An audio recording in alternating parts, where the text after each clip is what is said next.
pero sí te digo, es algo muy, muy importante que nosotros sigamos con esta tarea. Porque sí hay un fenómeno, hay seres no humanos que están con nosotros y están interviniendo con nosotros en nuestras actividades diarias. Es una explosión equivalente al tiempo que ha estado dormido. Entonces creo que esa intervención fue puntual. ¿Ayuda de los extraterrestres? Sí, ayuda de ellos. Y él entonces entra al club de oficiales del aeropuerto La Aurora en Guatemala y es donde se encuentra otros oficiales, obviamente pilotos comerciales de aerolíneas ya privadas, y donde están hablando acerca de los constantes avistamientos sobre la ciudad de Guatemala, específicamente de naves que bajan sobre el aeropuerto y que recorren la pista de norte a sur.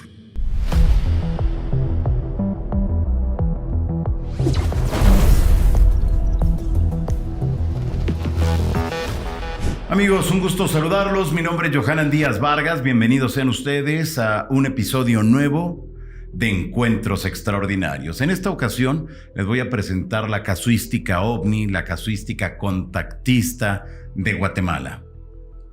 Y para ello nos acompaña un reconocido investigador, estudioso, conferencista de aquella parte del mundo, Paulo de León. Quédese porque hay historias increíbles, hay casos que estoy seguro que nos van a llamar mucho la atención y le adelanto solamente uno.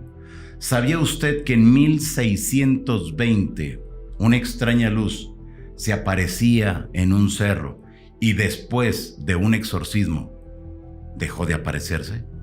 Esto y más aquí en Encuentros Extraordinarios. Paulo, ¿cómo estás? Qué gusto saludarte. Bienvenido aquí a la casa de la Insólita Lab. ¿Qué tal, Johanan? Pues es un gusto saludarte también y agradecido porque me hayas convocado para este episodio. Al contrario, muchas gracias, Paulo, por estar aquí con nosotros. Y bueno, ¿quién es Paulo? Para la gente que te mira, para la gente que está aquí en estos momentos. Bueno, Paulo de León, como tú lo dijiste, soy de Guatemala, soy ufólogo, tengo más de 30 años de experiencia en el estudio de los fenómenos no humanos. Y pues bueno, me dedico a la arquitectura, soy maestro arquitecto, pero la pasión por la ufología siempre ha estado como de primera mano. Claro. ¿Qué tanto se investiga en tu país? Porque realmente cuando ya lo visualizamos a lo largo de la historia, hay muy poca información de Guatemala. Pues te quiero contar que somos un gremio muy pequeño en Guatemala, pues creo que no sobrepasamos las 10 personas que estudian el fenómeno, obviamente desde distintos ángulos. Yo lo hago desde el punto de vista de la historia, la actualidad y obviamente pues la difusión. Sin embargo, pues hay personas que están viéndolo desde el punto de vista astronómico, otros lo ven desde el punto de vista de la evidencia propia que se está generando, videos, fotografías, y pues, como te digo, un fenómeno que es cubierto parcialmente en mi país, y al mismo tiempo que esto no ayuda porque la gente es un poco cerrada en este sentido, al no querer contar las experiencias. Los medios de comunicación, ¿cómo abordan el tema? ¿Es de una manera seria, objetiva o, como siempre ha ocurrido, es de mofa, de burla? Estamos en un punto en el que ya vamos dejando la mofa atrás. Sí te quiero comentar que los medios tradicionales en Guatemala, tanto la prensa escrita como la televisión y la radio, ya nos están dando más espacio de debate, espacio de discusión y por sobre todo que nos dan la oportunidad de mostrar las evidencias y contar las historias. Ok. ¿Hay contactados? ¿Hay avistamientos? Mucho a través de redes sociales se habla del volcán de fuego que ustedes tienen y la actividad ovni. Pareciera que hay un vínculo directo entre ambos temas. Sí, tenemos algunos casos. La verdad que la historia ufológica de Guatemala es muy amplia y a eso me he dedicado durante los últimos años, de rescatar toda esa historia, porque sí tenemos de todo. O sea, tú llegas a Guatemala y te enteras de casos de contactismo, casos de abducción, UFO crash. Tenemos también intervenciones con aviones, tenemos visitas de dormitorio. Todo lo que nosotros hablamos en base al fenómeno original de los ovnis y todos sus fenómenos conexos están en Guatemala. Muy bien, platícanos. ¿Qué tanto hay en el aspecto del contactismo? ¿Hay contactados? ¿Hay encuentros? ¿Hay quizá aterrizajes de estos artefactos? Sí, hay dos personas que se me vienen a la mente. Mara Mollinedo, que ella es una señora que cuenta su experiencia desde el punto de vista que ella subió a una nave y que los tripulantes de la nave pues le hicieron ciertas revelaciones. Ella se centra mucho en el viaje que ella hizo, ¿verdad? Que ella cuenta que hizo viaje a algunos planetas, que estas entidades pues no los catalogó como los típicos grises, sino que todo lo contrario, o sea, personas idénticas a nosotros, o seres, mejor dicho, idénticos a nosotros. Y en el otro caso, el del señor Rodolfo Castillo Valenzuela, que él es autor de uno de los libros que se llama Yo estuve con ellos, de los libros que pues conforman la escasa literatura ufológica de mi país. Don Rodolfo Castillo tuvo contacto desde muy niño con seres diminutos que lo llegaban a visitar. Más adelante, pues él tenía esa capacidad de hacer invocaciones o percibir que los seres le hacían un llamado. Él salía hacia la azotea de su casa y pues básicamente los seres le permitían ver los objetos, ¿verdad? ¿Qué tanto impacto tuvieron ambos casos en la sociedad guatemalteca? Para la época en que hablaron de esto, porque el caso de Mara es un caso de los años 90, el caso de don Rolando Castillo, pues es un caso de los años 70 y 80. Lamentablemente se han quedado en el olvido. A pesar de que ese libro que te cuento de Yo estuve con ellos, pues cuenta la historia de las experiencias del señor Castillo Valenzuela y que pues quedó en el olvido como mucha de la literatura ufológica guatemalteca. Claro. En ambos casos, ¿cuál era el mensaje de esos seres? Uno de los mensajes que tuvo específicamente don Rolando Castillo fue el informar acerca de las tragedias venideras. Específicamente se supone o se cree que se tuvo conocimiento del terremoto de 1976, un terremoto que dejó a Guatemala en ruinas y que básicamente pues diezmó a una buena parte de la población en ese tiempo. Entonces esos fueron los avisos que se tuvieron con estas visitas. ¿Qué dijeron? A ver, danos más información, danos un contexto de lo que prevalecía en ese momento en tu país. Pues como te lo comento, fue una advertencia la que se dio de parte de estos seres. Se le dijo al señor Castillo de que en algún momento iba a haber una gran tragedia. Esta tragedia iba a ser traducida en un terremoto y que este terremoto iba a afectar las regiones más rurales del área central de Guatemala y que esto pues iba a tener su conteo en muertes y en lesionados. ¿Cuánto tiempo antes le dieron esa información? Eso fue aproximadamente en esa misma década de los 70. ¿En los 70? Sí, y el terremoto fue el 4 de febrero de 1976. Si fue el 4 de febrero de 1976, ¿cuánto tiempo antes le habrán dicho? Aproximadamente unos 6 años antes. 6 años antes, sí. ¿Le advirtieron? ¿Le dieron la fecha? Sí. Y le dijeron que iba a ocurrir. Dijeron que iba a ocurrir, exacto. ¿Qué hizo con esa información? Él, en ese momento, él era parte de un grupo de ufólogos en Guatemala. Él, en conjunto con el doctor Arturo Abril, médico cirujano. Muy conocido, fíjate, para ustedes que nos miran en estos momentos, fue muy conocido y fue un personaje muy querido por el pueblo mexicano en los debates de Nino Canún en el programa. ¿Y usted qué opina? Porque era una persona que te hablaba muy bien, una facilidad de palabra increíble. Sí. Y bueno, ¿y luego? Pues era un contexto así como cultural de don Arturo. Él tenía, pues como ser médico cirujano de la Universidad de San Carlos de Guatemala, la Universidad Estatal de Guatemala, pues tenía mucho conocimiento, pero las experiencias del doctor Abril fueron muy similares. El doctor Abril desde 11 años de edad tuvo contacto con seres que él vio descender de una nave en el área boscosa de Huehuetenango, que es el límite con Chiapas, ¿verdad? Okay, en nuestra frontera oeste. Con Chiapas, México. México, exactamente. Él cuenta esa historia también en su libro, que es básicamente la base del contacto, donde él inicia contando todas las experiencias que él tuvo. En este libro también que él tiene, él traduce varias de las cosas que él pudo conocer por medio de este contacto. Incluso hay una predicción para este año, para 2025, acerca de ciertos desastres. Desgraciadamente no es tan preciso, pero advierte de la fecha del año 2025. El doctor Arturo Abril, pues siendo parte de este grupo, en conjunto con el doctor Oscar Padilla Lara, el licenciado Eduardo Mendoza y Rolando Castillo Valenzuela, pues formaban parte de este grupo que básicamente hacía reuniones regularmente en Guatemala, y era un grupo ufológico que se dedicaba en ese momento a debatir acerca del tema OVNI en Guatemala. Muy bien, a ver, Creo que nos está llamando mucho la atención y la gente que nos mira en estos momentos tiene muchos cuestionamientos sobre dos puntos importantes. A ver, regresemos minutos atrás a lo de este terremoto. Esos seres extraterrestres que vaticinaron el terremoto, ¿de dónde venían? ¿Se sabe? Pues no tenemos los datos certeros de ese contacto. Es muy difuso todavía. Se perdió el caso entonces. Lamentablemente el señor Castillo fallece hace muchos años, él falleció y pues ya no tuvimos mayor información al respecto. Pero algo que es importante también es de que en ese mismo fin de semana, porque el terremoto fue un día miércoles por la madrugada a las 3 de la mañana, ese mismo domingo en toda Guatemala se reportaron bolas de fuego en el cielo. Bolas de fuego. Sí. Pero esto fue antes, durante o después del terremoto. Antes del terremoto, el fin de semana antes. Del terremoto. Ajá. ¿El terremoto en qué día de la semana fue? ¿En domingo? Miércoles a las 3 de la mañana. Es decir, miércoles 3 de la mañana, 4 de febrero, 1976. Sí, correcto. Es martes, lunes, domingo. 3 días antes se aparecieron esas bolas de fuego. Fueron vistas. ¿En dónde? ¿En qué parte? En varios lugares de la República. Específicamente se reportaron más en la costa sur de Guatemala. ¿El epicentro dónde fue? El epicentro fue en la ciudad de Guatemala.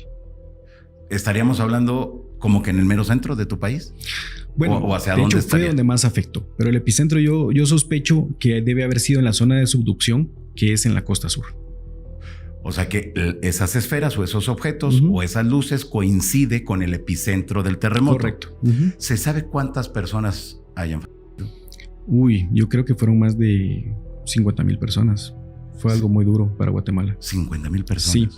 Sí, en ese momento la ciudad de Guatemala y muchos lugares de Guatemala estaban construidos las casas que estaban construidas eran de adobe. Sí. Entonces, lamentablemente esto pues aumentó el número de víctimas. ¿De cuál fue la magnitud? ¿Recordarás? Recuerdo que fue 7.6. 7.6. 7.6, 7.4 por ahí. Ajá. Me imagino que con 50,000 personas que fallecieron prácticamente queda devastado. Sí, y eso es lo que obliga a la ciudad de Guatemala también a cambiar sus estatutos de construcción. Ok. Aprendimos a la mala. Exactamente, como se dice y como ocurrió también en la República Mexicana en 1985, el 19 de septiembre. Sí. Me llama mucho la atención esto, Pablo, y te doy un contexto el por qué me llama la atención, que no sabía que que me ibas a dar ese dato, pero que de verdad me llama mucho la atención. En México, el terremoto del 85, 19 de septiembre, fue vaticinado por extraterrestres 5 años antes. El del 2017, 3 meses antes. El del 2022, 7 meses antes. Y ahora tengo el tuyo, el de Guatemala, pero también tenemos en Perú. Pareciera entonces que estos seres les llama mucho la atención y desean ellos mandar esa información sobre lo que va a venir de esos terremotos. Cuando este contactado recibe esta información, el señor Castillo, ¿la da a conocer? ¿Hay alguna repercusión en la sociedad? Yo te diría que desgraciadamente ese es uno de los puntos débiles de nuestra historia ufológica, porque realmente, te comento también, Johanan, no tenemos un enlace directo con estas personas que te hablo. Estas personas, todos estarán alrededor de los 80 años, si no es que ya fallecieron. Ya. Entonces, yo con la edad que tengo en este momento y que me estoy encargando ya de la investigación OVNI y de toda la historia OVNI de Guatemala, tengo esa dificultad en traer esos relatos y esas historias a la actualidad, porque no tengo una generación previa que me hable de esto. Hay una brecha. Entonces, ¿por qué es necesario también que las nuevas generaciones hablen de esto? Porque probablemente nosotros no lleguemos a la verdad del fenómeno OVNI, pero probablemente las nuevas y las generaciones futuras sí lo vayan a hacer. Pero yo ahora veo ese problema porque nosotros no tenemos a una persona que tenga ese enlace que nos diga, Paulo, sucedió esto, sucedió el otro, desgraciadamente. Entonces, esa es mi misión ahora, rescatar todas esas vivencias, historias, anécdotas, lo que conforma la historia OVNI de Guatemala. Claro, muy bien. Tienes un trabajo y una labor tremenda, Paulo. Y desde luego la gente que te mire en estos momentos de Guatemala, que se ponga en contacto contigo y traten de hacer algo fuerte que pueda dar a conocer la casuística tan rica que prevalece en tu país. Porque no hay mucha información, pero la información que hay ha llamado a lo largo de la historia, bueno, pues la atención. Yo recuerdo que estaban grabando un comercial y apareció un ovni que fue de los primeros objetos voladores anómalos filmados, porque no era video, ni era nada digital, era con el film, eran todo del asunto mecánico. Tuvo una resonancia a nivel planetario. Sí. Tenemos las historias de todas las antiguas culturas que prevalecieron ahí en tu país, sobre todo la maya. Tenemos ahora los avistamientos, es decir, realmente hay mucha casuística en tu país que se tiene que investigar, que se tiene que corroborar la información y que se tiene que divulgar, Paulo. Y ahora te toca a ti, no hay más. Sí. Generar ese interés en la sociedad para que a lo mejor las nuevas generaciones se involucren también en esto. Sí, esa es parte de mi trabajo. Yo creo que ahora no es que nadie me haya asignado el trabajo, pero yo lo estoy... Porque no había nadie. Sí, yo lo estoy haciendo básicamente con el afán de que la sociedad se entere de este fenómeno y que está también en nuestro país. Claro, así es. Bueno, a ver, regresemos otra vez entonces a lo del terremoto. 4 de febrero de 1976 se da un terremoto de magnitud 7.6 que fue vaticinado 6 años antes, es decir, en 1970. Correcto. Se lo dan a un contactado con extraterrestres. ¿Él lo publica en su libro? Pero no, en el libro no está publicado. Únicamente me imagino que solo fue transmitido a nivel oral. ¿No quedó publicado en algún periódico o revista? Por el momento yo no he encontrado algo que nos dé evidencia de eso. ¿Cómo te enteras tú de eso? Yo me entero hablando con historiadores. Me entero hablando porque afortunadamente hay personas que sí han visto el tema desde otras perspectivas, digamos. Sí. O sea, hablan de bolas de fuego, hablan de objetos en el cielo, pero lo ven desde el punto de vista de la historia como el caso de 1620, porque el caso de 1620 no precisamente fueron ufólogos los que lo registran, es el arzobispado de Guatemala quien lo registra. Que se involucró directamente. Que se involucró y que prácticamente pues era la única entidad y autoridad que tenía la posibilidad de hacer esa publicación. Entonces yo ahorita que estoy trayendo estos casos, a eso me estoy dedicando, buscando las referencias bibliográficas y si no, pues por lo menos hablar con historiadores, cronistas, claro, o documentos que hablen acerca del caso paranormal desde otra perspectiva. Claro, y en este caso del terremoto, hablaste con los historiadores, te lo platicaron. Ellos me lo platicaron. ¿Quedó asentado en algún momento? ¿Que hay algún documento que pueda validar esta información? Sí, hasta el momento no tengo conocimiento. No hay nada. No. Se quedó todo nada más de palabra y de los recuerdos de quienes lo vivieron. De quienes convivieron con este contactado. Muy bien, ¿qué más te dijeron en ese mensaje que recibió este contactado Castillo, de lo que hayas encontrado? Pues realmente su libro se basa en sus vivencias, ¿verdad? El periódico de Guatemala en algún momento le hizo una nota hace no más de 2 años donde hablaban acerca de sus experiencias. Lamentablemente en ese momento, en los años 70, 80, pues la mofa era algo muy, muy peculiar, muy, muy seguido en contra del fenómeno. Y creo que esa también fue la razón por la cual muchos de ellos pues básicamente se ocultaron, ¿verdad? Porque lo mismo sucedió con el doctor Arturo Abril, que luego de los años 90 ya no supimos nada de él. O sea, después de verlo con Nino Canún en esos programas maratónicos, ya no volvimos a saber de él. O sea, yo creo que lo más que tenemos recuerdo de él como previo a los años 2000 y hasta ahí ya no sabemos qué sucedió con él. Oh, ok, muy bien. Bueno, ese es el lado de este contactado. Hablaste 2025, que había una predicción para este año. ¿En qué consiste esa predicción? El doctor Abril en sus libros habla de una forma muy, específicamente en este libro donde él habla de su contacto. Él aduce que estas entidades le proveyeron información acerca de algo que iba a suceder en este año. No dibuja o no especifica, pero lo que sí nos habla es de que va a haber un desastre en 2025. ¿Esto sería solamente para Guatemala? es algo muy limitado que tenemos hasta el momento. No tenemos más información, pero es importante porque nos está alertando de algo que viene para este año. Claro, si en esos libros que quedó asentado esto del 2025 es una recopilación o una entrevista de contactados o de otras personas que recibieron esa información, Paulo. Este libro se basa más básicamente, y lo que habla el doctor Arturo Abril son básicamente las comunicaciones que se recibieron de una forma no directa, o sea, no directa como hablado, sino que fue percibido en un mensaje mental. Okay. Esto es lo que la base de esta documentación que tenemos hasta el día de hoy, que se recibió de parte de una comunicación mental que estos seres le proveyeron al doctor Abril. Entonces, creemos que de alguna forma ese contacto que él inició cuando tenía 11 años, allá en la zona boscosa de Huehuetenango, continuó durante muchos años, e incluso el doctor Abril todavía para la oleada de Guatemala de 1988, él fue una de las personas que hace el Congreso de Vida Extraterrestre en Guatemala en 1988, que se llevó a cabo en las instalaciones de la Biblioteca Nacional de Guatemala. Entonces todo era porque realmente él era uno de los mayores exponentes de la ufología y sabía de lo que estaba hablando, y obviamente tenía ese conocimiento de los mensajes que les estaban dando estas entidades. Claro. Era en ese grupo que nos comentabas. Correcto. Que estaban conformados por investigadores, entusiastas, contactados. Sí. Y ahí en ese seno de ese grupo se reciben estas comunicaciones. No hay más información en qué consiste. No. Si hay una fecha exacta de un día preciso. No tenemos mayor información. Pero hay que estar al pendiente entonces en el 2025. Y básicamente esa es la tarea que tenemos ahorita.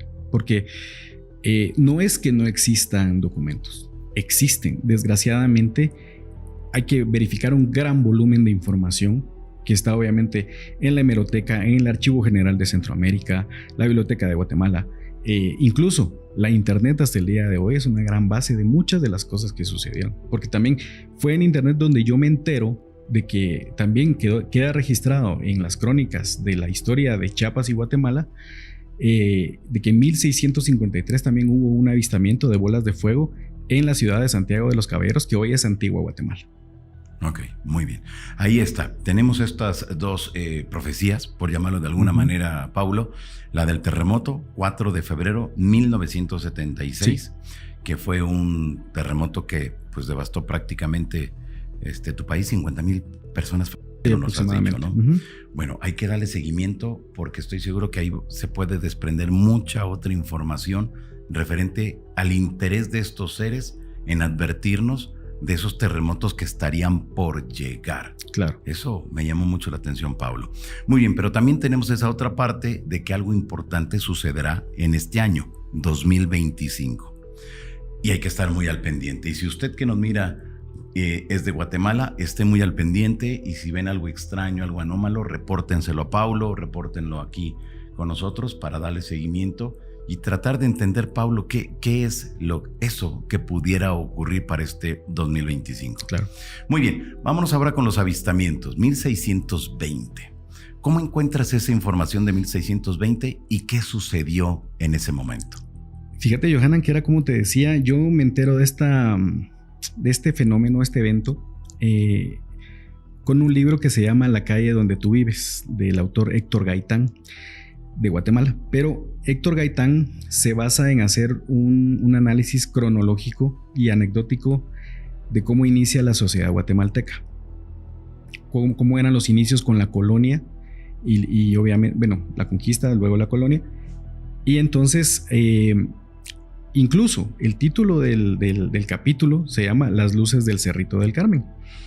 Cuando yo me meto a ver toda esta información, específicamente el libro del señor Gaitán, pues lo hace de una forma muy somera, ¿verdad?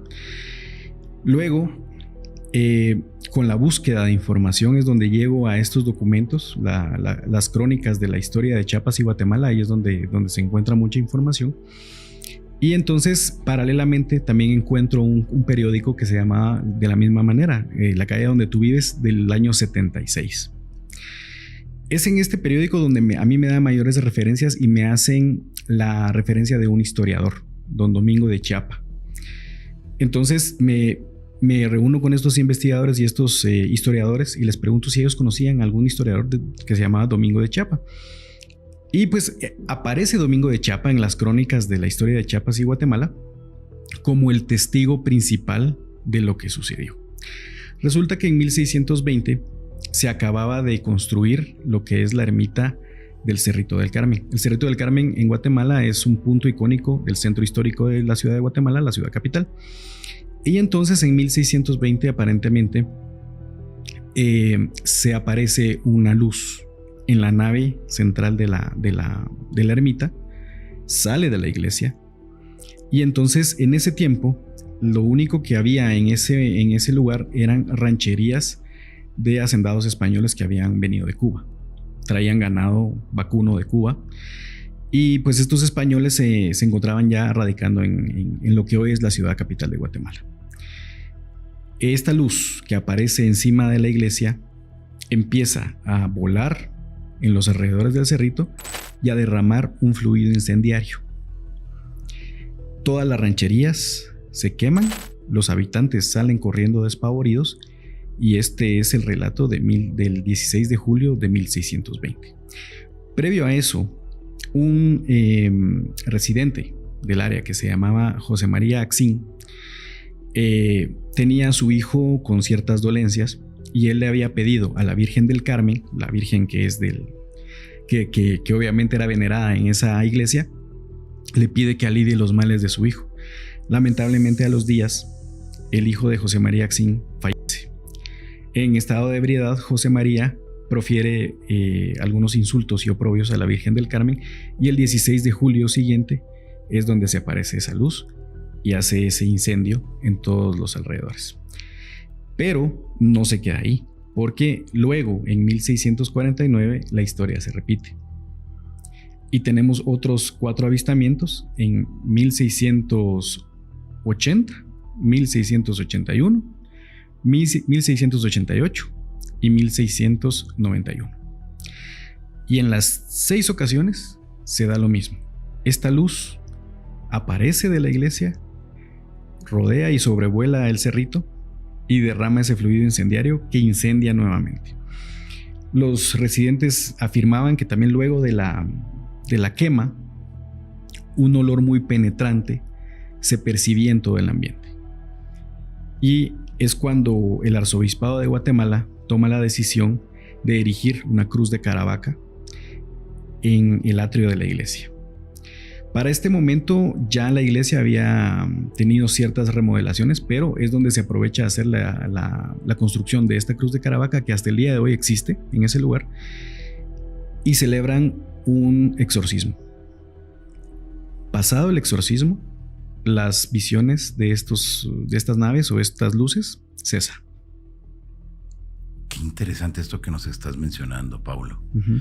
Me llama la atención que en 6 ocasiones, en diversos momentos de la historia, se hayan aparecido esas luces, uh-huh, hayan desparramado eso y que haya incendios, uh-huh, que haya un olor penetrante.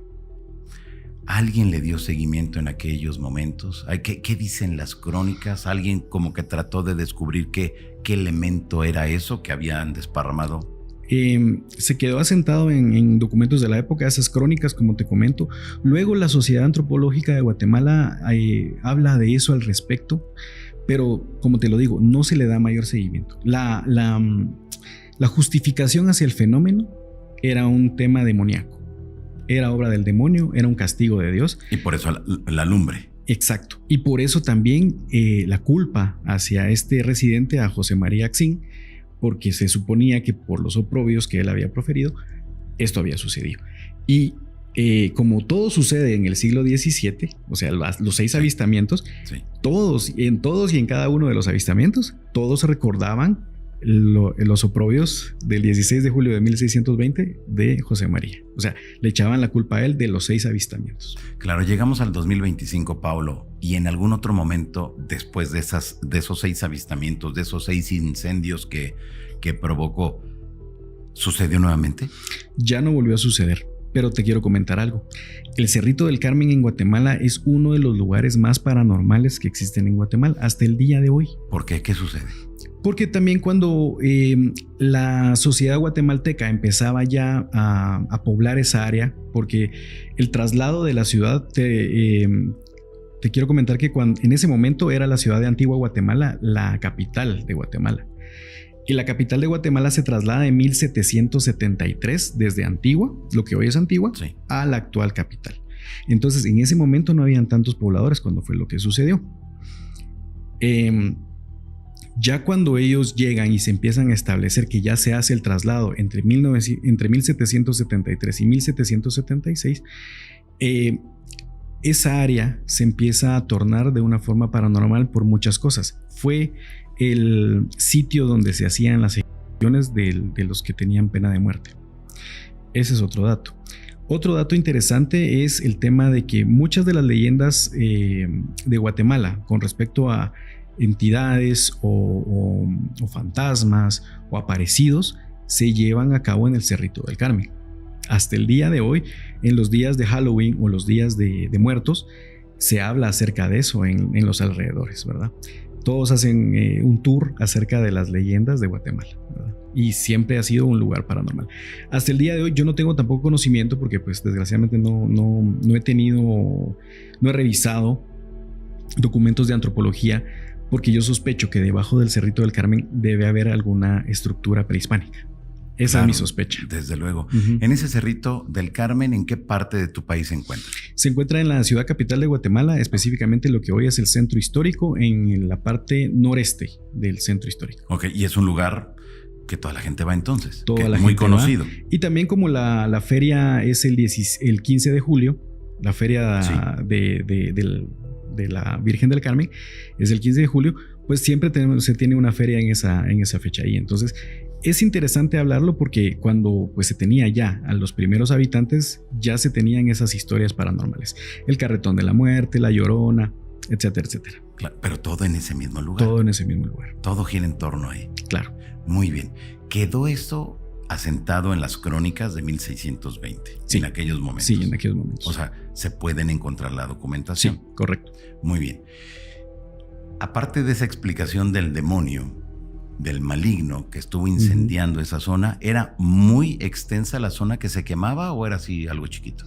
Pues hablan de las rancherías, Johanan. O sea, yo me imagino que fueron varias hectáreas lo que afectó el incendio. O sea, no nada más era el cerro. No, o sea, sí fueron varias cosas. Incluso que en el cerro yo creo que no habían residentes. Los residentes estaban hasta la parte de abajo, claro. Inferior. Entonces, ahí es donde sospecho que se dieron todos estos fenómenos y obviamente pues todos salían a protegerse cuando sucedió todo esto. Estas crónicas hacen referencia entonces a testigos que vieron cómo esas luces desparramaban algo. Sí.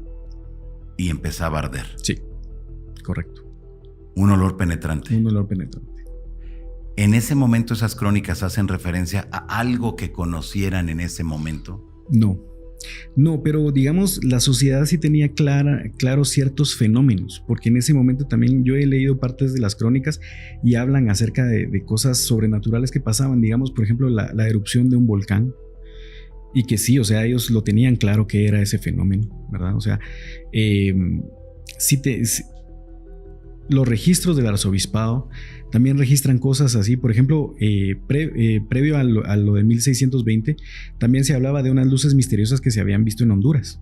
Y como en ese momento, desde Chiapas a Costa Rica era prácticamente el mismo territorio, claro. ¿verdad?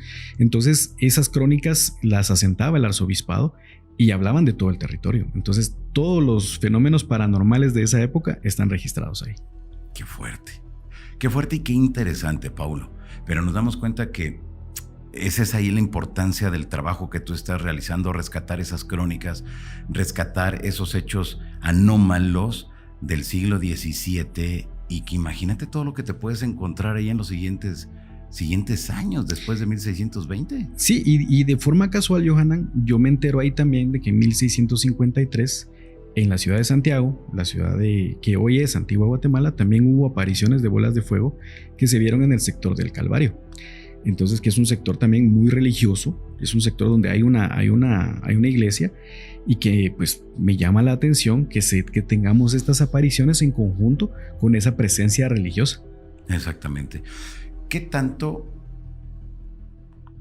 vínculo, qué tanta relación hay entre la aparición de esos objetos, estoy hablando del siglo XVII, y los sismos, los terremotos?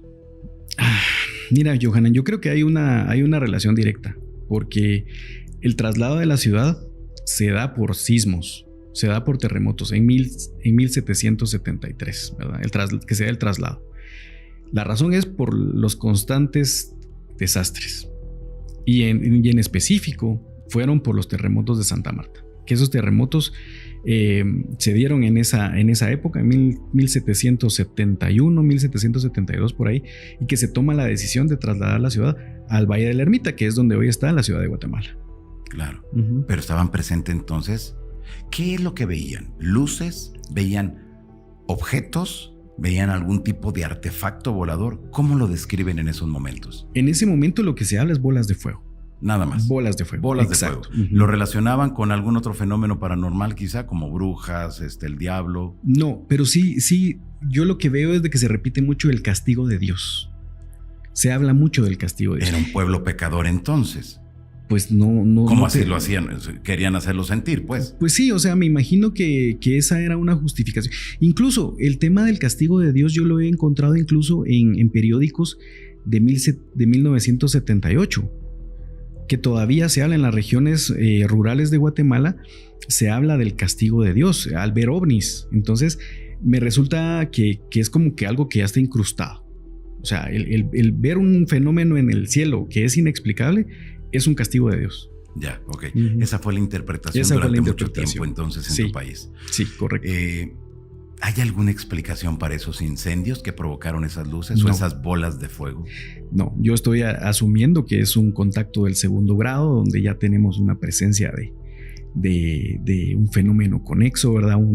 La ignición del pasto, la ignición de toda materia vegetal, o incluso, pues me imagino, los ranchos, las casas precarias de esa época, y pues me imagino que también más de algo, alguna afectación hacia algún ser humano y algún animal. Ok. ¿En alguna de esas crónicas se hace referencia quizá a la presencia de algo o de alguien que haya bajado de esas bolas? No se habla nada de eso. Solo se hace la referencia de las bolas de fuego. Y esos incendios. Y los incendios. Y la peste.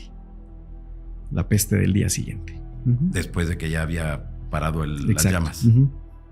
¿Qué habrá sido? ¿Qué consideras tú? Johanan, es algo bien, bien difícil porque es uno de los casos que yo he investigado de mi país en donde esa delgada línea entre lo paranormal y la ufología se rebasan, ¿verdad? Debe haber alguna explicación que tal vez requiriera una razón o una justificación proveniente del arzobispado, tal vez, pero en este caso me quedo hasta ahí. Pero el arzobispado, desde luego, le va a dar una connotación religiosa, sí, ¿no? Correcto. El demonio en contra de los humanos, los pecadores, y eso que dijeron en contra de la Virgen. Exacto.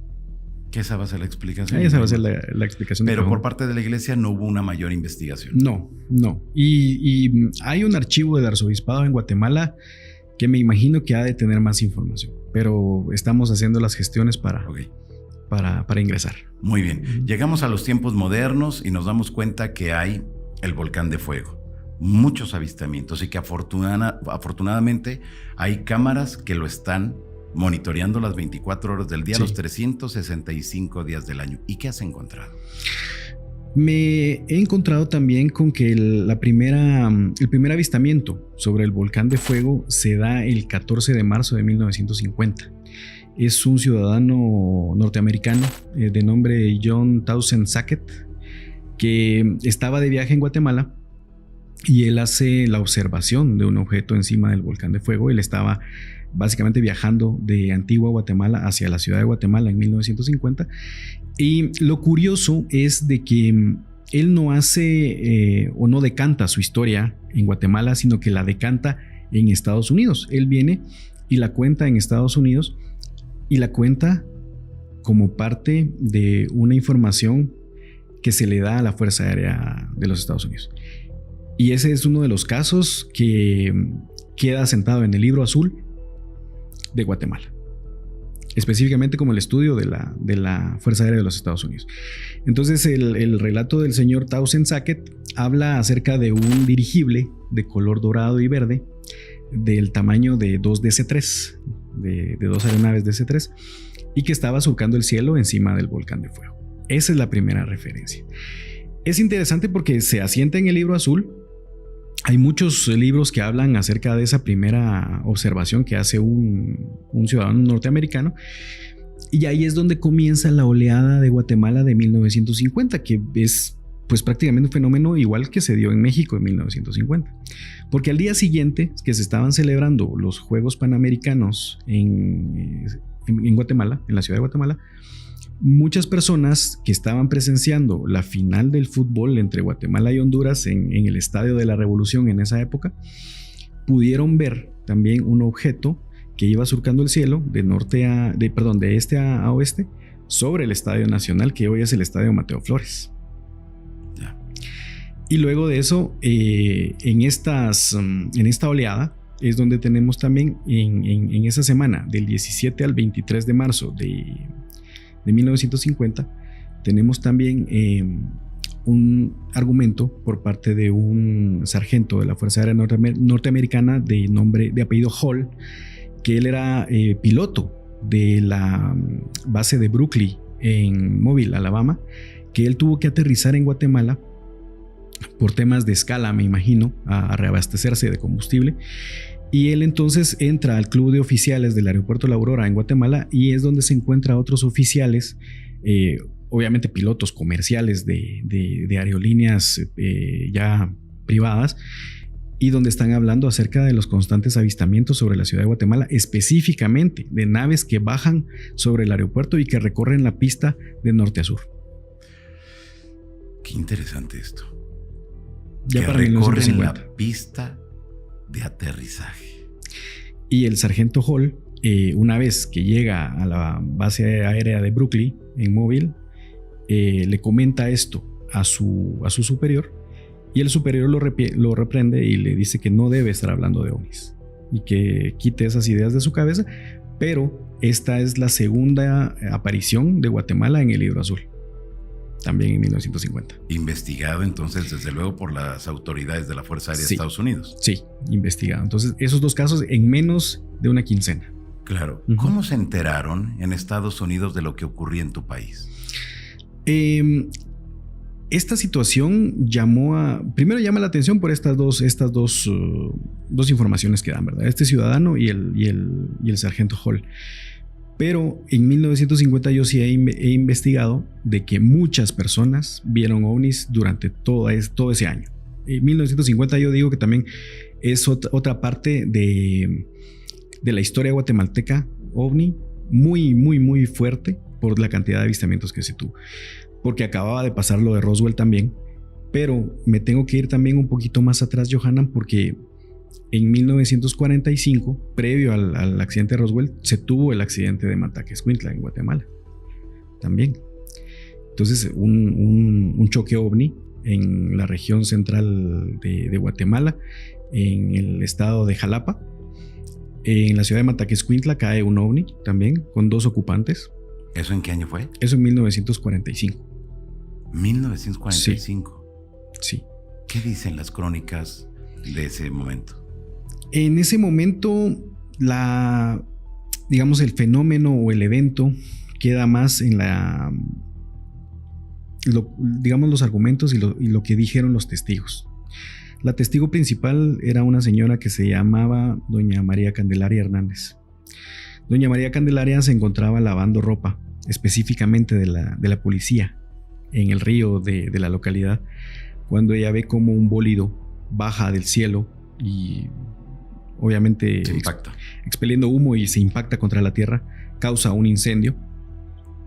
Unos niños son los que van a ver el choque. Los niños le alertan a ella del choque que había sucedido, y pues ella, me imagino que ante el cansancio y todo, pues deja la jornada y se va a dormir.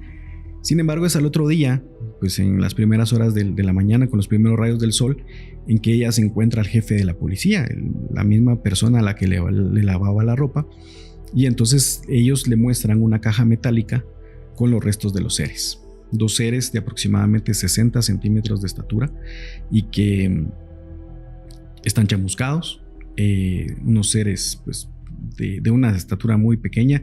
En algunos textos hemos encontrado que estos seres eran rubios. La referencia también la puedes encontrar en el libro de la Galería Extraterrestre de nuestro amigo Carlos Guzmán. Pero se hace la referencia que este objeto pues también fue visto por personal extranjero. Se vieron personas no guatemaltecas en el área del accidente. Muy bien. ¿Se hizo una investigación por parte del gobierno, sabes? ¿De alguna universidad? ¿De los investigadores que a lo mejor en ese momento estaban ahí? Sí, el doctor Oscar Padilla Lara, que desgraciadamente ya habla con los testigos ya en una época muy lejana, porque él habla con ellos a los inicios de la década de los 90. Sí. Y ahí es donde le comentan todo lo que pasó. La caída del bólido, el incendio, los 2 cuerpos, el personal extranjero. Se tiene muy difusa también la fecha, pero sí se sabe que fue entre 1939 y 1945. Pero todos los indicios a mí me apuntan que fueron en 1945 y que fueron norteamericanos los que llegaron al sitio del accidente. Más adelante el doctor Oscar pues hace esa investigación, va con los testigos. Hay una orden de un juez que emite un voto de silencio, de que no se hable del tema. Posterior al accidente, décadas posteriores, se hacen excavaciones en el lugar. Aparentemente llegaron nuevamente extranjeros a hacer prospecciones del terreno. Se dice que el objeto fue enterrado en el lugar, porque no hubo forma de llevárselo. O sea, este objeto debería estar enterrado en Mataquescuintla, o sea, se supondría que al 2025 sigue ahí. Sigue ahí. ¿De qué tamaño era? ¿Se sabe? Pues me imagino que muchos hablan de una cápsula suficientemente grande para que quepan 2 cuerpos de 60 centímetros de estatura. No era un objeto voluminoso, pero sí alguien por ahí me había comentado que parecía más una cabina telefónica, okay, ¿verdad? De ese tamaño. Esa era la envergadura del objeto. ¿Pudiera tratarse quizá, Paulo, de alguna tecnología de ese momento experimental de los Estados Unidos? ¿Algún satélite quizá? ¿Pudiera tratarse de algún misil que estuvieran probando? Digo, no sé, algo que en ese momento era como tecnología de vanguardia, pero experimental. Sí, podría ser, o sea, no descartamos que pudieran ser los primeros pasos de la carrera espacial. Sin embargo, hay ciertas cosas esotéricas que sucedieron más adelante, porque sí tengo conocimiento que algunas personalidades con capacidades esotéricas llegaron al lugar a hacer también. Soy ignorante del actuar de los brujos o personas esotéricas, pero llegaron al lugar a hacer ese tipo de, no sé, como ritos con el afán de encontrar algo. Se habla mucho de que el objeto se había quedado enterrado, de que las evidencias de todo el choque se habían también enterrado con el afán de acallar también a la población. Incluso cuando el doctor Oscar Padilla Lara hizo la investigación, mucha gente se negó a hablar todavía. O sea, ya habían pasado 50 años. Claro. Uh-huh. Esto me lleva a otro caso que sucedió en tu país, el famoso aterrizaje del ovni de Zacapa, que hay una película, que hay, no sé si es un tequila o un mezcal. O sea, realmente tuvo una repercusión muy fuerte ese incidente. Yo creo que una de las cosas que más recuerda a la gente hasta el día de hoy es la oleada de 1988 y 89 en Guatemala, porque es aquí donde se da este caso. Este caso es específico de esa época. Ya a finales de los 80s, yo todavía recuerdo, yo estaba chiquito, Johanan, cuando yo me encontraba en el carro de mi papá viendo el periódico, y veo específicamente la fotografía donde dicen objetos desconocidos en el cielo de Zacapa y la foto del objeto. Entonces, en esos momentos, la Fuerza Aérea de Guatemala sabía lo que estaba pasando. El Ministerio de Gobernación sabía lo que estaba pasando. La policía sabía lo que estaba pasando. Y durante varias noches la gente miraba orbes luminosos en el cielo. Y los avistamientos eran más de noche, pero no se dejaron de ver tampoco los aparatos de apariencia metálica de día. De hecho, mucha gente se recuerda porque era el tour del fin de semana. La gente de la ciudad de Guatemala agarraba su carro con toda su familia e iba a parquear el carro en la carretera, ahí entre Zacapa y todo ese lugar. O sea, digamos, la carretera CA9 es donde se ponían. Y pues llegaban ventas de golosinas, de gaseosas, de todo. Y era un fenómeno. Y se miraban los ovnis. Pero sí se veían entonces. Sí se veían entonces. Y mira, es que algo parecido sucedió acá en Atlisco, Puebla, que es un lugar muy cercano al volcán y que, bueno, pues había muchos avistamientos de ovni. Y como tú bien lo mencionas, llegó el momento que eran tantas las personas que llegaban los individuos que vendían todo. Ajá. La soda, las papas, los chicharrones, sí. todo te llegaban a vender y la gente estaba emocionada viendo la presencia de esas cosas que salían del volcán. Sí, y entonces es después cuando en una de estas noches, que es, incluso el ejército de Guatemala convoca al doctor Oscar Padilla Lara para que haga esta investigación. Y entonces él se presenta con equipo para grabar, se presenta con otras personas, otros testigos, y luego en una noche están ahí en el punto, ahí hay una cementera muy famosa, la planta de esta cementera, y entonces es a la par de la planta donde ven bajar un objeto luminoso. Del objeto luminoso ven cómo descienden dos seres, hacen alguna prospección en el terreno, luego se vuelven a ingresar al objeto y el objeto asciende. Aparentemente se logra captar esto en video, pero aquí viene el pero. Desgraciadamente la Fuerza Aérea guatemalteca le entrega toda esta información a la Fuerza Aérea estadounidense. Entonces ahí se va todo el legajo de todo lo que habían encontrado. Bosquejos, informes, fotos, videos, todo lo que tú te sirves para investigar un caso OVNI, todo se había ido. Claro. Y por espacio de, básicamente, la oleada tuvo su pico en ese fin de año, entre el 88 y 89. Sin embargo, tuvo una duración de año y medio. ¿Se llegó a alguna conclusión, quizá? No.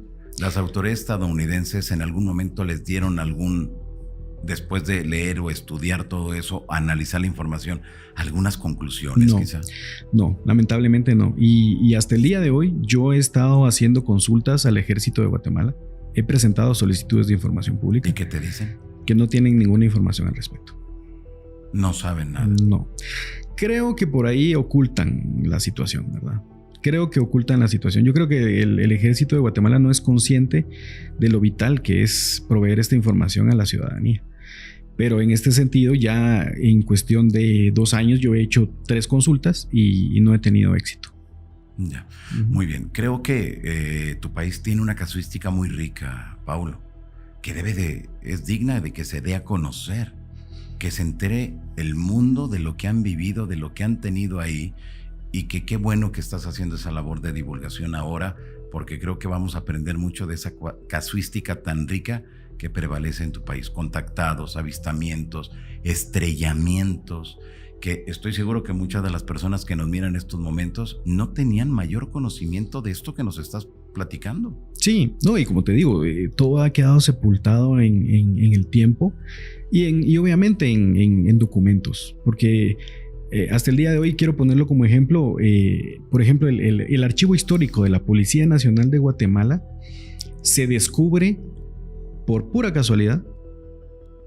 ¿Cómo que se descubre por casualidad? Porque todo el archivo histórico de la Policía Nacional de Guatemala, la Policía Nacional de Guatemala sufre con los acuerdos de paz una transformación, deja de ser la Policía Nacional para ser la Policía Nacional Civil. Pero los archivos de la Policía Nacional todos esos papeles se encontraban en una bodega degradándose. Y es encontrado de una forma casual. Y entonces yo creo que pasó un incendio y entonces se encuentran los documentos. Entonces, en este momento hay una fundación que se está encargando de hacer esa recolección de todos los documentos, porque, digamos, muchas de las cuestiones de aparición de ovnis se llamaba a la policía. Entonces ahí debe haber información y ese archivo al momento se está rescatando. Pero yo también me imagino que de la misma manera como se iba a perder el archivo de la Policía Nacional, también se perdieron muchos archivos a lo largo de esta historia. Y desgraciadamente ahí yo estoy seguro que llevan casos de ovnis que enriquecían la historia ufológica de Guatemala. Claro. El Cerrito de la Virgen del Carmen, Zacapa, el volcán. Tenemos 3 puntos que nos has comentado muy importante. 3 puntos pareciera altamente energéticos. Y por eso se dan esas manifestaciones, tanto del fenómeno ovni como cuestiones paranormales. ¿Qué otro punto de tu país es así tan misterioso? Uy, Johanna, yo te digo que hay algo que a mí me llama la atención, porque desde 2016 yo empecé a hacer la georreferenciación de los ataques hacia el ganado en Guatemala. Y desde 2016 yo he contabilizado aproximadamente 22 ataques que han salido en los diarios o han salido en las noticias o que me he enterado por alguna situación. Y te logro comentar, y esa es una primera apreciación que tengo, sí, que los 22 casos que logro documentar, por lo menos el 80% están en la misma línea de la cadena volcánica de Guatemala. Guatemala tiene 32 volcanes, 3 de ellos activos. Los más peligrosos, el volcán Santiaguito, que también ha sido punto de observación de ovnis. Recordemos el famoso ovni de Conred, que ahí también hay una prueba acerca de que no fue solo un objeto, sino que fueron 2. Pero específicamente la cadena volcánica de Guatemala es ese punto de atracción, es ese corredor ovni desde la frontera con México hasta la frontera con El Salvador. Porque también me han mandado muchos videos de esta parte de donde está el volcán Chingo, que es en la frontera de Guatemala y El Salvador, un punto muy caliente de aparición ovni, y así como la frontera con México, allá en el volcán Tacana. Entonces es importante que yo creo que hablemos de eso y que lo sigamos discutiendo, porque me llama la atención y esa casualidad que tengamos esas apariciones y ataques de ganado en esa misma línea. Claro, y en esa misma línea, como tú bien mencionas, son los volcanes, estos ataques de esa, que quizá pudiéramos denominarlo, no sé cómo lo denominen ustedes, pero es la entidad biológica anómala o mejor conocida como chupacabras. Correcto. Esos ataques, ¿cuál era la característica? ¿Qué sucedía con los animalitos? Básicamente, yo no sé si esto tendrá también alguna lógica, pero yo creo que los ataques hacia los animales pequeños hay una entidad extraña que tiene la capacidad de volar. Porque sí, yo puedo hacer una diferenciación de 2 tipos de ataques. Uno es de una entidad que tiene la capacidad de volar y puede llegar a cualquier lugar y succionar las de estos seres, perforar sus órganos internos, alimentarse de ellos. Pero por otra parte, sí se han también encontrado fincas, por ejemplo, donde se han encontrado a vacas todas fallecidas con mutilaciones. Y estas mutilaciones, digamos, en partes de la quijada, la lengua removida, los ojos, las ubres, el ano. Entonces, un olor muy fuerte a medicina. Entonces, yo creo diferenciar que aquí hay 2 tipos de ataques. Uno de una entidad voladora y otro por parte de un grupo de entidades que vienen con las luces, ¿verdad? Con las luces malignas, como le dicen en algún caso. Y específicamente cuando se da un ataque en 2022, yo me comunico con el delegado de áreas protegidas en Guatemala, quien me conduce con un periodista que fue al área. Y entonces este periodista es el que me cuenta que en una sola noche 30 vacas habían sido drenadas totalmente. 30 cuando vacas. Dices drenadas, les sacaron todas las... Les absorbieron toda la sangre a las 30 vacas. Alrededor encontraron a lo mejor alguna huella, rastros de alguien, ya sea de algún animal o de seres humanos que hayan hecho ese trabajo. No. Incluso el periodista, cuando yo le hice la referencia a que yo era investigador ufológico, soltó una carcajada. O sea, es algo singular a lo que también ya estoy acostumbrado, pero digamos el tema sobrenatural está fuera de la mesa. Pues sí, me imagino. Es alucinante todo lo que nos has contado, Paulo. ¿Por qué consideras que no hay investigadores? ¿Por qué consideras que no hay interés de la sociedad? ¿Por qué consideras que a lo mejor las universidades no se han abocado a darle seguimiento a todo esto? Yo creo, Johanan, que es las potenciales y posibles repercusiones que pueda tener esto. El enfrentarnos a algo desconocido, algo que no va a tener una explicación. Porque nosotros que ya tenemos cuánto tiempo en la investigación y que no hemos podido encontrar por métodos científicos una explicación fehaciente a estos fenómenos, yo creo que es el miedo de la población, el miedo de los escolares, de los académicos, de darse cuenta que ellos no tienen una explicación para esto que está sucediendo.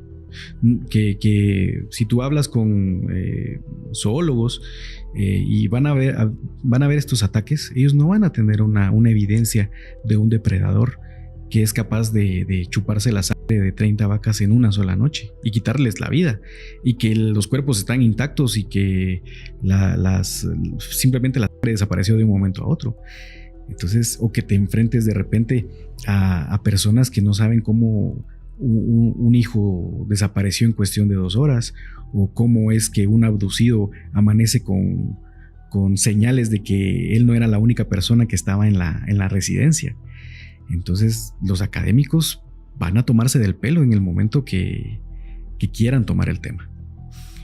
Pero bueno, es que yo creo que con toda esa casuística que tienen, se puede hacer mucho. Pero también me queda muy claro todo esto que nos has mencionado, ¿no? Que no siempre se quieren involucrar, no hay los recursos económicos para investigar realmente como debería de hacerse, y no solamente en tu país, sino en todo el mundo. La mayoría de la investigación sale del bolsillo de cada una de las personas, y es como en tu caso, que también tú pagas mucho de los viajes y de lo que vas haciendo, de lo que vas encontrando, lo vas pagando tú.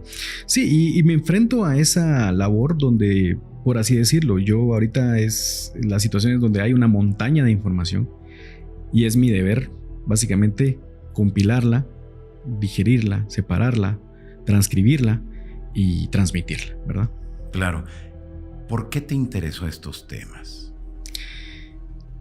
Yo recuerdo que cuando mi papá me habló, yo estaba tal vez de 5 o 6 años, yo le pregunté que cómo se había vivido la llegada del hombre a la luna.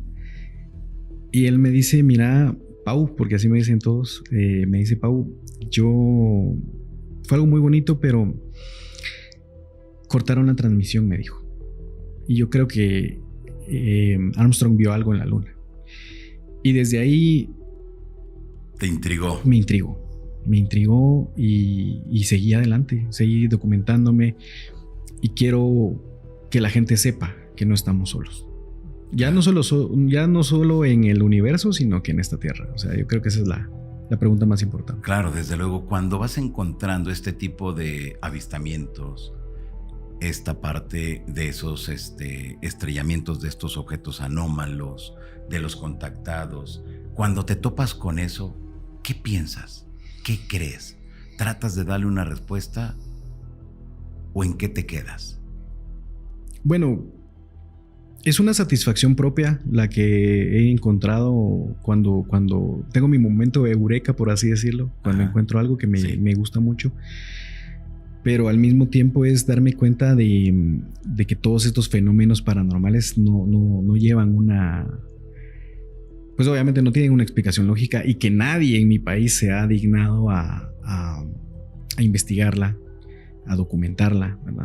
Porque tengo muchos relatos, o sea, hay muchas cosas que la gente te cuenta, muchas otras desgraciadamente la gente no las quiere comentar, pero con cada persona que llega conmigo a contarme su experiencia, yo no tengo ningún argumento para no creerle a esa persona. Claro, desde luego. Sí, pero si te digo, es algo muy, muy importante que nosotros sigamos con esta tarea, porque sí hay un fenómeno, hay seres no humanos que están con nosotros y están interviniendo con nosotros en nuestras actividades diarias, ¿verdad? Claro. ¿En algún momento consideras que en Guatemala puede haber una mayor apertura, un mayor interés de más personas por investigar y documentar el tema OVNI? Yo veo tiempos muy oscuros en cuanto a esa investigación. Yo veo tiempos muy oscuros porque no veo a nadie haciendo algo similar.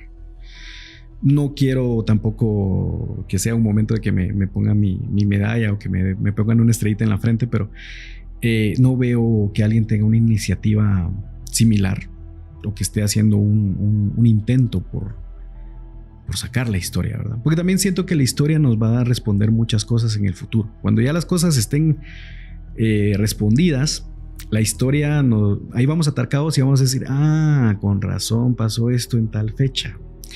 Yo creo que por eso es que yo estoy haciendo eso. Sin embargo, no veo a nadie más haciendo la labor en mi país. Claro, pues vaya trabajo que tienes tú de darle seguimiento, pero sobre todo divulgar, investigar.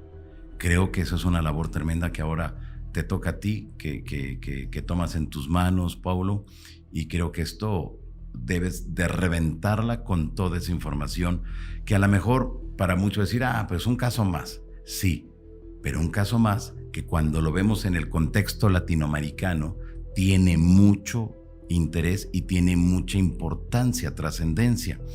Y me remito a esto que nos mencionabas, 1988 y 1989, la gran oleada ovni que ustedes viven en Guatemala. 1991 la vivimos nosotros en México. Uh-huh. Estamos hablando 90-91, año y medio después, nosotros la vivimos en todo México. Claro.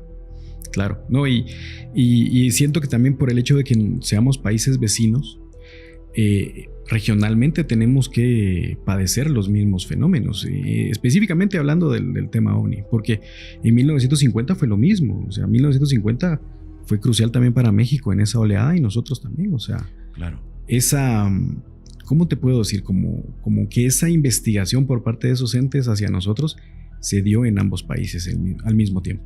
Exactamente. Uh-huh. Para ir cerrando esta conversación contigo, Paulo, ¿qué leyendas hay por parte de esas primeras culturas que se asentaron en tu país? Desde luego, la más importante o la más conocida es la maya. Sí. Pero, ¿qué otras hubo ahí? ¿Qué tipo de leyendas hay? ¿Se hablan de dioses, ya fuera dioses que llegaban del cielo uh-huh. o que dioses que salían de la tierra?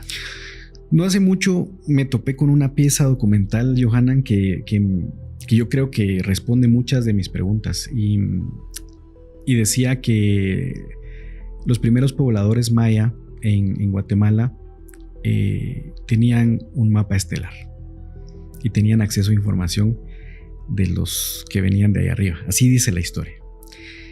Y que hasta el día de hoy muchos descendientes maya aún mantenían esas historias, esas tradiciones orales donde se contaban acerca de nuestra posición en las estrellas, nuestra posición en el universo.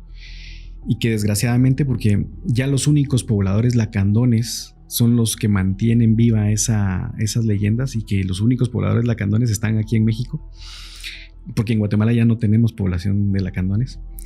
Ellos son los únicos que mantienen esas historias, esas leyendas. Y que sí, como civilización maya, ellos se posicionaron en este punto por una situación de una invasión. Así cuenta la leyenda, okay. Que se refugian en la zona de Belice y el Petén en Guatemala a causa de una invasión. Cuando me dicen y me hablan de la invasión, yo digo españoles rápidamente. Pero claro, desde luego. Pero no, o sea, según lo que me comentaba este documento, hablaba acerca de una invasión de alguien más. Y que nuestro país, Guatemala, sirvió de refugio para la civilización maya. El nacimiento y el crecimiento y el florecimiento de la civilización maya. Y que luego fue la civilización maya la que se traslada hacia el norte, hacia México. Y ahí es donde aparece toda la civilización de Teotihuacán. Fíjate nada más.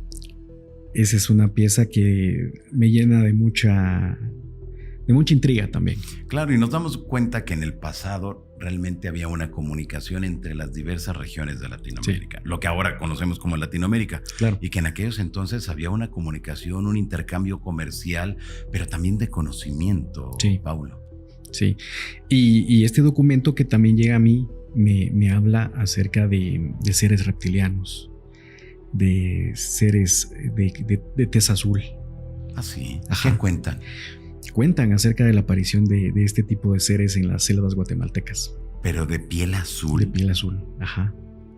A ver, danos más información, más sí, detalles. O sea, de eso. yo estoy todavía sorprendido porque encontré ese documento de una forma, yo te digo también, Johanan, mucha de la información que yo he obtenido ha sido de forma muy casual.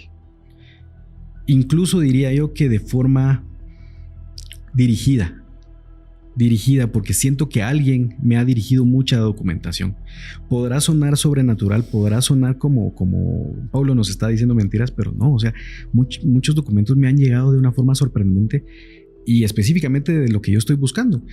Y entonces llega este documento donde me habla acerca de la instauración de la civilización maya en Guatemala por parte de los seres de las estrellas, la aparición de seres reptilianos de ojos rojos en la selva guatemalteca, la aparición de seres altos de tez azul que también les dieron mensajes a la población maya. He encontrado también fenómenos, por ejemplo, un caso donde ya estoy hablando más o menos como 2004, cuando van saliendo unos hermanos de una fiesta, acaba de una fiesta común y corriente, ¿verdad? Donde unos 15 años, un casamiento, no sé.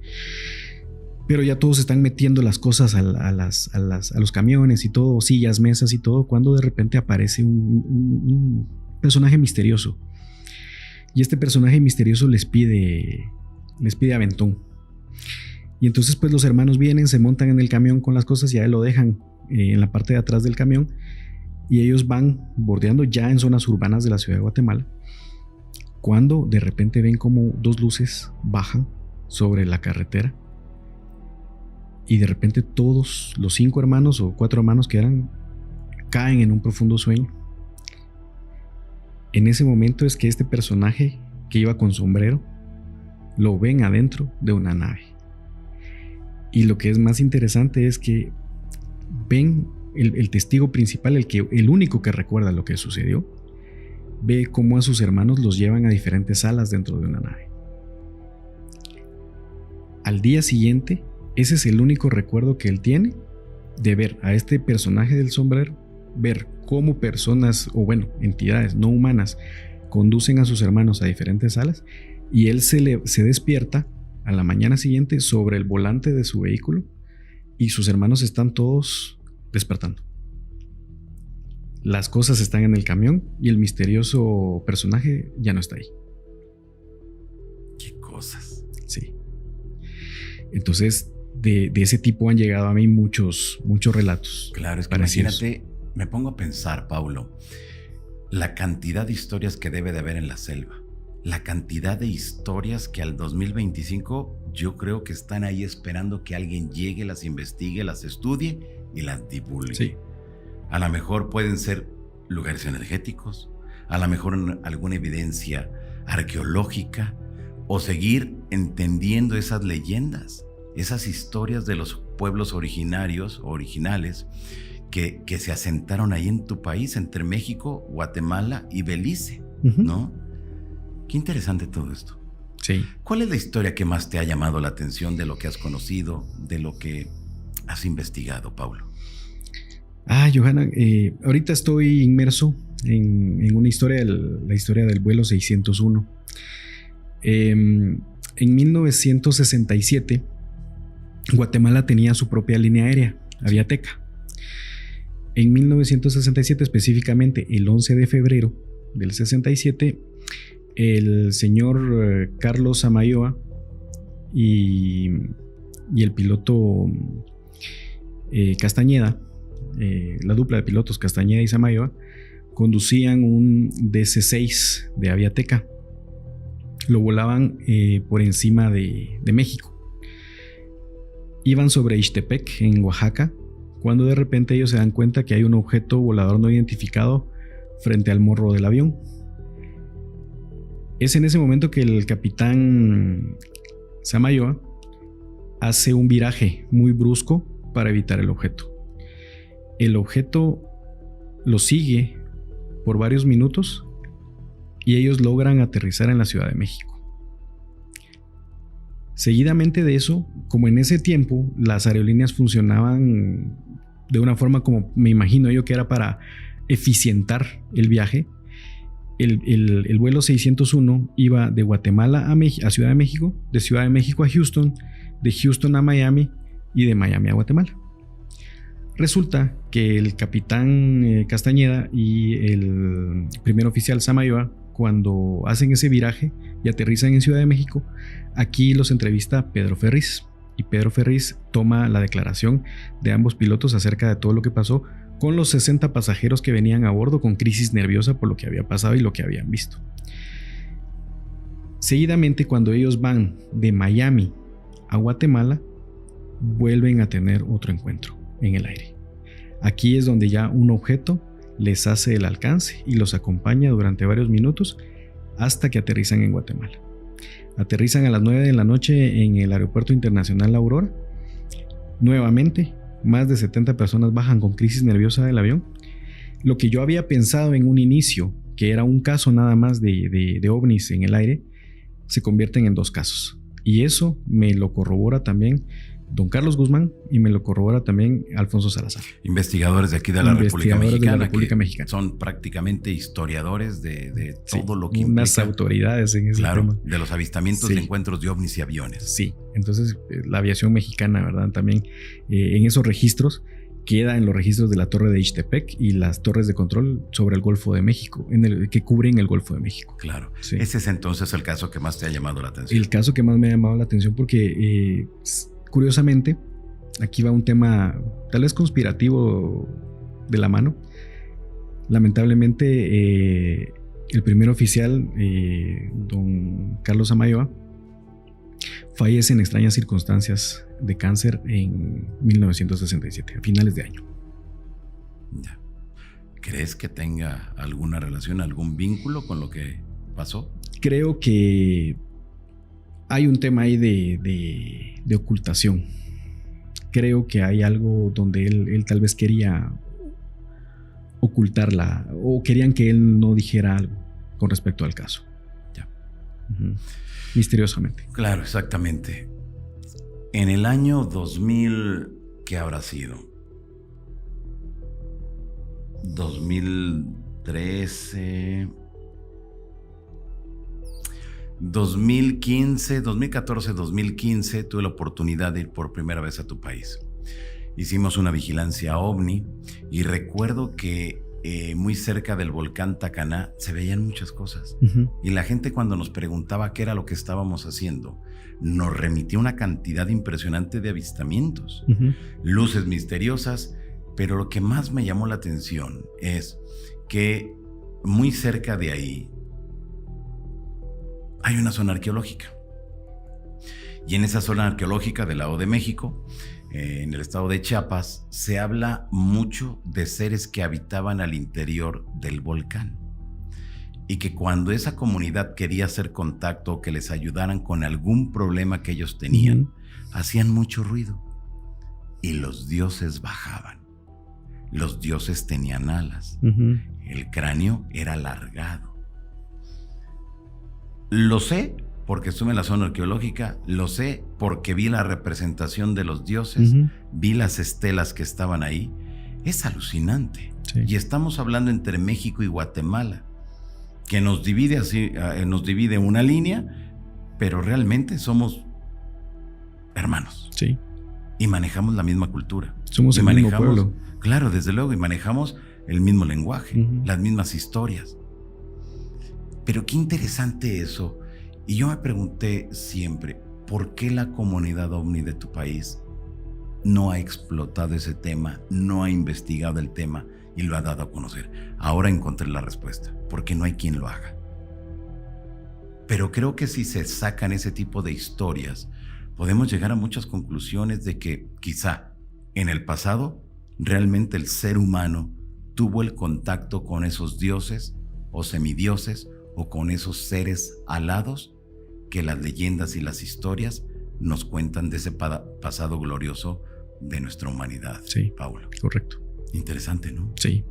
Sí, nos queda mucha tarea por hacer, pero la verdad que la estamos haciendo con mucho gusto, con mucha pasión sobre todo, y con el afán de obtener respuestas, más que todo. Claro. Muy bien. ¿Cuál consideras el punto más enigmático de Guatemala? En ese momento el volcán de fuego. Ahorita. En este momento. Okay. Sí, en este momento sí. ¿Por los avistamientos o por qué? Sí, por los avistamientos. Es que son ya son muchos avistamientos, la verdad. O sea, estamos teniendo ya podría decir que es una oleada la que se está viviendo encima del volcán. Guatemala no había sido nunca un punto caliente de avistamientos, pero hubo algunos puntos en la historia donde sí teníamos mayor presencia ovni. Y desde el confinamiento yo sí he considerado que hay un incremento en el avistamiento y mucho de esa actividad es en el volcán de fuego.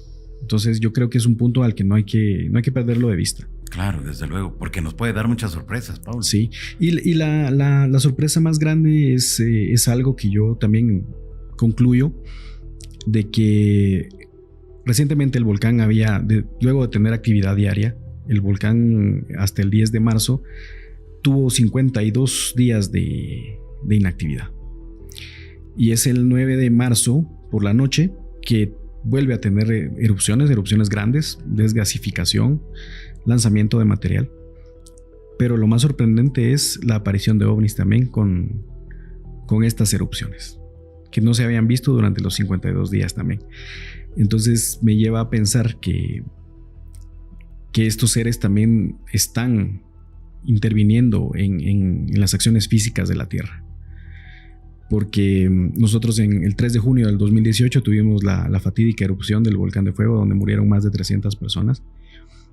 Y considero que las acciones del volcán debían ser de desgasificación inmediata para evitar una tragedia. Y creo que estos seres lo intervinieron.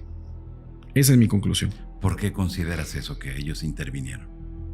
Primero por el avistamiento de los objetos y luego por esa misma situación. Yo, parte de mi maestría también es la gestión de riesgos, y si algo estudié en el tema volcánico es que cuando se acumula mucha presión en un volcán, pues obviamente la respuesta va a ser una explosión. Es una explosión equivalente al tiempo que ha estado dormido. Entonces creo que esa intervención fue puntual. ¿Ayuda de los extraterrestres? Sí, ayuda de ellos, creo yo. ¿Habrá quizá, como se dice del gran volcán Popocatépetl, una base de estos seres, o que la energía que se desprende del gran volcán serviría por inteligencias muy avanzadas para llegar a otros confines del universo? Sí. ¿Será? Sí, o hacer una comunicación subterránea, ¿verdad? ¿Consideras entonces que eso mismo pasaría y se podría aplicar para el gran volcán de fuego de tu país? Sí, y los colegas de Costa Rica ya me lo han hecho saber también en el volcán Turrialba. Entonces yo creo que estos 3 volcanes que están en 3 puntos del arco del Pacífico, creo que está sucediendo lo mismo, ¿verdad? O sea, hay una presencia ahí debajo de los edificios volcánicos y que también están interviniendo con el afán de no dañar a la población. ¿Cómo te sientes, Paulo, ahora con todo esto que nos has contado y con esa labor que estás haciendo de divulgación? ¿Estás feliz? ¿Estás contento? ¿Qué te falta por hacer? Pues en ese momento estoy trabajando en mi libro. Estoy trabajando en reeditar y revisitar los casos de Guatemala. Sí. Y esa es una de las razones por las cuales pues, me encuentro verificando y revisando toda esta documentación. Y sí, estoy contento con mi labor, estoy contento con mi trabajo. Quiero poner a Guatemala en el mapa ufológico y quiero ser parte de esa aventura. De esta aventura, ¿no? Exacto, de esa experiencia, ¿verdad? Claro, muy bien. Sí. Qué bueno, pues nosotros en la medida de nuestras posibilidades te apoyaremos en lo que vayas haciendo, Muchas en los gracias. casos que vayas presentando. Creo que va a ser muy importante. Usted que nos mira en estos momentos, sígalo a través de sus redes sociales para que estemos todos al pendiente del trabajo que él viene realizando. Dinos de favor cuáles son esas redes. Bueno, gracias, Johanan. Me pueden encontrar en YouTube y en Facebook como paulodeleon.ufólogo, y en TikTok me pueden encontrar como en Instagram como @paulo.ufo.gt, y también en un correo si quisieran enviarme evidencia, pues estoy como paulo.ufo.gt@gmail.com, y estamos a las órdenes, ¿verdad? Perfecto, pues Paulo, muchas gracias por haber estado aquí con nosotros en Encuentros Extraordinarios. Te agradezco mucho y espero que te la hayas pasado muy bien aquí en México. No, gracias, Johanan, y agradezco también el que me hayas convocado para esta sesión y quedo a tus órdenes también. Muchas gracias, Pablo. Amigos, pues, ¿qué les pareció? Increíble toda la casuística que prevalece, que existe, que se está desarrollando en Guatemala, y ahora no resta más que poner mucha atención al trabajo que haga Paulo para informarnos en tiempo real de lo que pueda ocurrir para la siguiente semana, los siguientes meses. Pero no podemos olvidarnos de la casuística histórica. 1620, ese ovni que provocó incendios. No podemos olvidarnos de los avistamientos ovni en las inmediaciones del gran volcán de fuego de Guatemala. No podemos olvidarnos de esta profecía que me voló la cabeza y que seguramente usted también, de ese terremoto del 4 de febrero de 1976, un terremoto vaticinado a principios de esa década y que se cumplió. Ahora tenemos que darle seguimiento a mucho de esa información que nos ha proporcionado Paulo, y si usted que nos mira en estos momentos también le interesa, busque información, póngase en contacto con nuestro invitado para que en conjunto vayamos conociendo esa casuística tan rica que prevalece, que existe en este país centroamericano. Mi nombre es Johanan Díaz Vargas y les recuerdo que Encuentros Extraordinarios también lo encuentra en Spotify y me encuentran así, como Encuentros Extraordinarios. Así que los invito para que estén muy al pendiente también del Instagram, Encuentros Extraordinarios, de TikTok, Encuentro Extraordinario, así, Encuentro Extraordinario. Son las redes sociales de este podcast. Los invito para que compartan, si le gustó esta entrevista, que lo compartan con aquellas personas que usted considere que también le puede servir de mucho.